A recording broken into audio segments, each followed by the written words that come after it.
আসসালামু আলাইকুম প্রিয় এইচএসসি 27 শিক্ষার্থীবৃন্দ, আশা করি তোমরা সবাই ভালো আছো। আজকে আমি আমার এই ভিডিওতে এমন একটি গোপন রহস্য শেয়ার করতে এসেছি, যেটা তুমি যদি মেনে চলো তাহলে তোমার জন্য এ প্লাসের যাত্রাটা অনেক সহজ হয়ে যাবে। অনেক শিক্ষার্থী মনে করে প্রতিদিন 10 থেকে 12 ঘন্টা না পড়লে এ প্লাস পাওয়া সম্ভব না। এই কথাটা কিন্তু অনেকেই বিশ্বাস করে, কিন্তু সত্যি হলো অনেক শিক্ষার্থী আছে যারা প্রতিদিন নিয়মিত 5 ঘন্টা মনোযোগ দিয়ে পড়ালেখা করেও ভালো রেজাল্ট করতে পেরেছে। তাই আজ আমি দেখাবো ঠিক এমন 5 ঘন্টার স্টাডি প্ল্যান, যেটা এইচএসসি 27 শিক্ষার্থীবৃন্দ তোমরা যদি ফলো করতে পারো তাহলে ইনশাআল্লাহ তোমাদের এ প্লাস যাত্রাটা অনেক সহজ হয়ে আসবে। মাত্র 310 টাকায় যারা এখনো আমাদের এইচএসসি 27 টার্গেট প্লাস কোর্সে যুক্ত হওনি, খুবই দ্রুত করো, কারণ আমাদের কোর্সে যুক্ত হলেই পেয়ে যাচ্ছ সকল সাবজেক্টের সাজেশন সকল গ্রুপের পিডিএফ আকারে, বিগত বছরগুলোর বোর্ড এমসিকিউ উত্তর সহ পিডিএফ আকারে, প্রত্যেকটা সাবজেক্টের প্রত্যেকটা চ্যাপ্টারের চ্যাপ্টার ওয়াইজ অ্যানালাইসিস করা জ্ঞানমূলক অনুধাবনমূলক প্রশ্ন উত্তরের পিডিএফ, অভিজ্ঞ শিক্ষক দ্বারা তৈরিকৃত আইসিটি সাবজেক্টের দুর্দান্ত সব রেকর্ডেড ক্লাস, গ্রামার অংশে শর্টকাট টেকনিক ও দুর্দান্ত সব রেকর্ডেড ক্লাস, লিখিত অংশে শর্টকাট টেকনিক, পড়াশোনার রুটিন, এ প্লাস গাইডলাইন এবং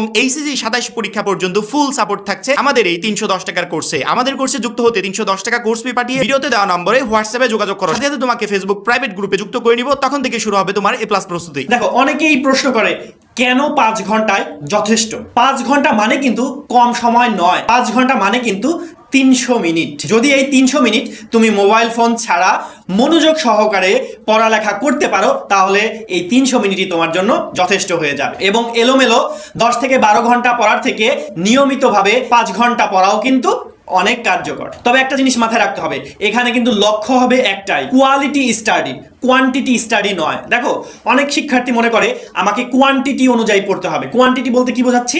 এখানে বোঝাচ্ছি যে আমি কতটা পড়তে পেরেছি, কতটা চ্যাপ্টার শেষ করেছি। এইটা কোয়ান্টিটি কিন্তু আসলে ম্যাটার করে না, ম্যাটার করে কোয়ালিটি। তুমি কতটুকু গুরুত্ব সহকারে বা কতটুকু বুঝে বুঝে পড়তে পেরেছ, এটাই কিন্তু ম্যাটার করে। আমি তোমাদের পড়াটাকে 3টা সেশনে ভাগ করব। ফার্স্ট সেশনে সেটা হবে সকালবেলা, দ্বিতীয় সেশন সেটা হতে পারে তোমার বিকেল অথবা রাত, যে সময় ফ্রি টাইম তুমি পাবে, এবং তৃতীয় সেশন সেটা হবে তোমার রিভিশন পার্ট। ঠিক আছে? তো ফার্স্ট সেশন এটা আমরা দিনের শুরুটাকে ধরবো। একটা জিনিস মনে রাখবে, দিনের শুরুতে যখন তুমি ঘুম থেকে উঠবে তখন কিন্তু তোমার মাইন্ডটা থাকবে ফ্রেশ। তো এই টাইমে তুমি চেষ্টা করবে সব সময় কঠিন সাবজেক্টগুলো পড়ার জন্য, এবং তুমি যে সাবজেক্টের যেই অধ্যায়টা খুব বেশি কঠিন মনে হয় ওই অধ্যায়টা তুমি আগে পড়বে। ফার্স্ট সেশনের কাজ হবে কঠিন সাবজেক্টগুলো পড়া। সেকেন্ড সেশনেও তোমাকে 2 ঘন্টা সময় দিবে, এবং এই সেশনে কি করবে, এমন এমন বিষয় পড়বে যেগুলো প্রতিনিয়ত পড়ার দরকার হয়। তো এই দ্বিতীয় সেশনে শুধু তুমি পড়বেই না, কিন্তু ওই দ্বিতীয় সেশনে তোমাকে প্রশ্ন সমাধানও করতে হবে। তার মানে ফার্স্ট সেশনে শুধু পড়বে, দ্বিতীয় সেশনে কি করবে, পড়বে প্লাস প্রশ্ন সমাধান করবে। এইবার আসি তৃতীয় সেশন। এইখানে তুমি 60 মিনিট সময় দিবে, এবং এটা কিন্তু খুব গুরুত্বপূর্ণ 60 মিনিট। এই 60 মিনিট কেন এত গুরুত্বপূর্ণ জানো?